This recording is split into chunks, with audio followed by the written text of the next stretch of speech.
ও হুজুর সাহেব, আপনার তো ভালো কাজ বুঝলাম। ভালো কাজ কি? আপনি বললেন লক্ষ লক্ষ মানুষের সামনে যে সুবহানাল্লাহ বললে এত নেকি হয়, আলহামদুলিল্লাহ বললে এত নেকি হয়, আল্লাহ আকবার বললে এত নেকি হয়, সুন্দর করে ওযু করে 2 রাকাত সালাত আদায় করলে পূর্বের সমস্ত পাপ ক্ষমা হয়ে যায়। ভালো, এটা ভালো কাজের আদেশ। তা আপনি একটু দোয়া করার পূর্বে মন্দ কাজের নিষেধ করতে পারবেন না? এদেশের নেতা নেতৃত্ব সবাই হাত তুলে দোয়া করবে, দেশবাসী সারা বছর অকাম করে এসে এখানে হাত তুলে দোয়া করে সব ক্ষমা নিয়ে নিবে। তা আপনি একটু হাত তুলে দোয়া করার সময় বলবেন, শুনুন এদেশের প্রধানমন্ত্রী নবী করিম সাল্লাল্লাহু আলাইহি ওয়াসাল্লাম বলেন, আলী এই পৃথিবীর মাটিতে যত ছবি মূর্তি আছে সব ভেঙে চৌচির করে দাও। যে সম্মানিত প্রধানমন্ত্রী দেশবাসী 24 ঘন্টার মধ্যে বাংলাদেশে যত ছবি মূর্তি আছে সবকে ভেঙে চৌচির করে দিতে হবে। এটা হলো মন্দ কাজের নিষেধ। ভালোটা তো আপনার খুব শুনলাম, মন্দটা আপনি একটু বলবেন না? এই দেশের মাটির সম্মানিত জনগণের নিকটে জনগণভাবে বলা থাকছে যে রাসূল সাল্লাল্লাহু আলাইহি সাল্লাম বলেছেন, আলী তুমি ছাড়বে না কোন উঁচু কবর, সবকে ভেঙে সমান করে দাও। 24 ঘন্টার মধ্যে মঈনুদ্দিন চিশতির কবর, শাহজালাল শাহপরানের কবর, গোলাপ শাহের মাজার, এই দেশের মাটিতে যত উঁচু কবর আছে লাঠি দিয়ে ভেঙে চৌচির করে দিতে হবে, সমান করে দেব মাটিকে। এটা হলো মন্দ কাজের নিষেধ। ক্ষমতা হয় না মন্দ কাজের নিষেধ কি দেখাতে এসেছো তুমি? বলো কি তুমি মন্দ কাজের নিষেধ তুমি খুঁজে পাও না? দোয়া করার পূর্বে বলবেন আপনি, এই দেশের নেতা নেত্রীকে বলা হচ্ছে রাসূল সাল্লাল্লাহু আলাইহি সাল্লাম যেভাবে বলেছেন, অতএব এই দেশের মাটি যত পতিতালয় রয়েছে, টাঙ্গাইলের পতিতালয়, এই আপনার ওই ফরিদপুরের ওই দৌলতদিয়ার পতিতালয়, আর এই দেশের মাটিতে যত পতিতালয় আছে সন্ধ্যা হতে হতে সব পতিতালয় বন্ধ করতে হবে। এই দেশের মাটিতে যত সুদী ব্যাংকিং ব্যবস্থা আছে, যত সুদী ব্যাংকিং ব্যবস্থা রয়েছে সব বন্ধ করতে হবে সন্ধ্যা হতে হতে।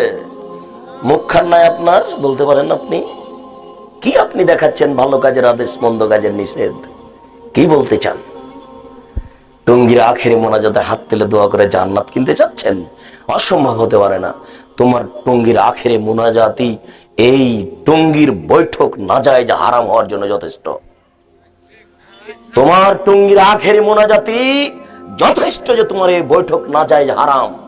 আরগুলো থাক, তোমার আখেরি মোনাজাত যদি চলে তো কাবা ঘরের ইমাম সাহেব হাজিদেরকে নিয়ে আরাফার মাঠে আখেরি মোনাজাত করতে পারেন না, ওটাই চলে না?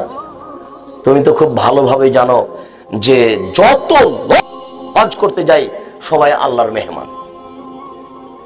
যত লোক হজ করতে যায় সবাই আল্লাহর মেহমান। আল্লাহর নবী শতবার বলেছেন। আর আল্লাহ রাসূল বলছেন যে আরাফার দিন যত মানুষকে আল্লাহ ক্ষমা করেন অত মানুষকে আল্লাহ আর কোনোদিন ক্ষমা করেন না। আরাফার মাঠে আল্লাহ যত মানুষকে ক্ষমা করেন পৃথিবীর আর কোনো জায়গায় কোনো স্থানে কোনোদিন অত মানুষকে আল্লাহ ক্ষমা করেন না। আর এখানে তো কয়েক লক্ষ। এবছর মোটামুটি আরাফার মাঠে লোক সংখ্যা উপস্থিত হয়েছিল প্রায় 1 কোটি। তো কাবা ঘরের ইমাম সাহেব প্রায় 1 কোটি হাজি সাহেবকে নিয়ে একটু আখেরি মোনাজাত করলে হতো না? কাবা ঘরের ইমাম সবচেয়ে ভালো মানুষ, তিনি সবাইকে নিয়ে বলতেন, আল্লাহ আমরা সবাই মানুষ উপস্থিত হয়েছি, লক্ষ লক্ষ মানুষ, জানি না কার কি পাপ রয়েছে, যার হাত কবুল হবে তুমি তার হাতের মাধ্যম দিয়ে সমস্ত মানুষের হজ কবুল করে নাও। হতো না? তো হয় না যে পাপ হবে, নিশ্চিত পাপ হবে, অবধারিত পাপ হবে, পাপ হবেই। কেন? এতে রাসূলকে অপমান করা হয়। আল্লাহ তাআলা বলছেন, ইয়া আইয়ুহাল্লাযীনা আমানু, হে বিশ্বাসীগণ, আতিউল্লাহ, আল্লাহকে মান্য করো, ওয়াতিউর রাসূল, রাসূলের আনুগত্য করো, ওয়ালা তুবতিলু আমালাকুম, তোমাদের আমল বাতিল করো না। 3টা বাক্য। আবার দেখেন আল্লাহ বলছেন, হে বিশ্বাসীগণ তোমরা আল্লাহকে মান্য করো, 1, 2 রাসূলের আনুগত্য করো, 3 তোমাদের আমল বাতিল করো না। 3 নম্বর বাক্যটা যেন কেমন হয়ে গেল? বাক্যটা যদি এরকম হতো, মনে হচ্ছে অন্তরটা বলছে আল্লাহকে মান্য করো, রাসূলের আনুগত্য করো, তাহলে জান্নাত পাবা। এরকম বাক্য আছে কিন্তু এখানে নেই। এখানে আছে এক, আল্লাহকে মান্য করো, দুই, রাসূলের আনুগত্য করো, তিন, তোমাদের আমল বাতিল করো না। মানে মানতে গিয়ে একটু 19-20 আমল বাতিল হবে, মানতে গিয়ে একটু 19-20 আমল বাতিল হবে। আল্লাহকে মান্য করা মানে হলো কোন প্রকার শিরক করা যাবে না। শিরক চলে পিছন দিকে, শিরক পিছন দিকে যত নেকি আছে সবকে বাতিল করে দেয়। শিরক করলে আল্লাহকে অপমান করা হয়, শিরক করলে আল্লাহকে হেয় তুচ্ছ করা হয়, শিরক করলে আল্লাহকে উপেক্ষা করা হয়, শিরক করলে আল্লাহকে হেয় তুচ্ছ করা হয়, শিরক করলে আল্লাহকে অপমান করা হয়। শিরক চলে পিছন দিকে। শিরক করলে অতীতের সম্পন্ন নেকি নষ্ট হয়ে যায়।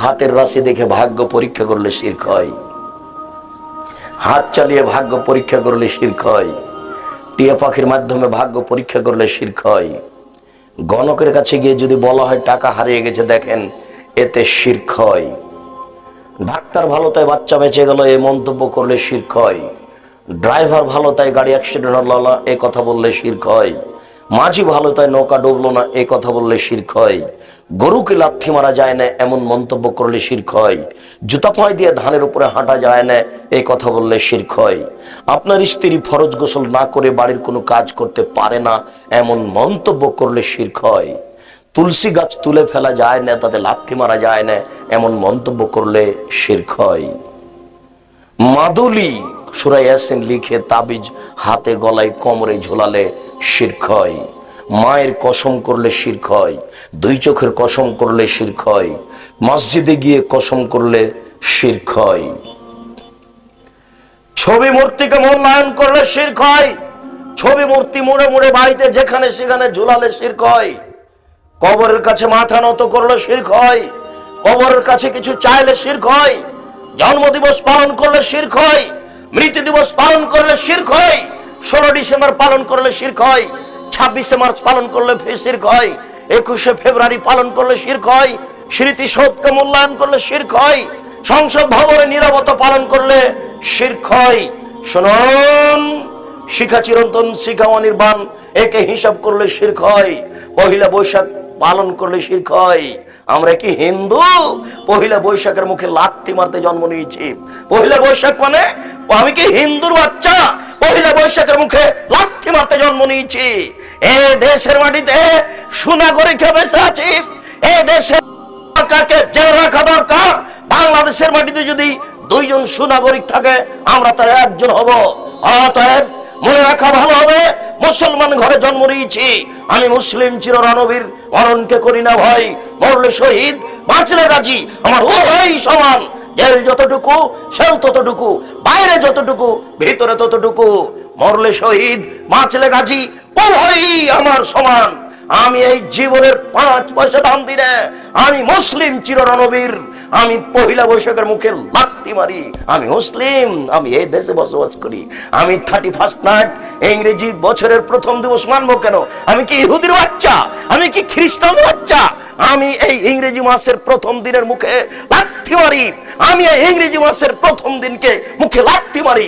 তুমি কাপুরুষ, তুমি কাপুরুষের বাচ্চা, তোমার শরীরে পুজ আছে, তুমি মূর্খ, তুমি বর্বর, তুমি অসভ্য। যত যুবক যুবতী এইসব দিবস মানে যারা পান্তা ভাত নিয়ে গিয়ে বট গাছের নিচে ইলিশ মাছ দিয়ে খায়, এবং যারা একে মানে, যাকে এরা হিসাব করে, যত নেতা, যত নেত্রী, যত ছাত্রী, যত ছাত্র, যত শিক্ষক, যত শিক্ষিকা, এরা সবাই বন্য, এরা সবাই বর্বর, এরা সবাই অসভ্য। যারা এইসব দিনকে পালন করে, আমি আব্দুর রাজ্জাক যদি তাদের মূর্খ প্রমাণ না করতে পারি, আমি জাতির সামনে জিন্দেগিতে আর কোনোদিন আসবো না। আজকে শেষ করলাম। আমার মরা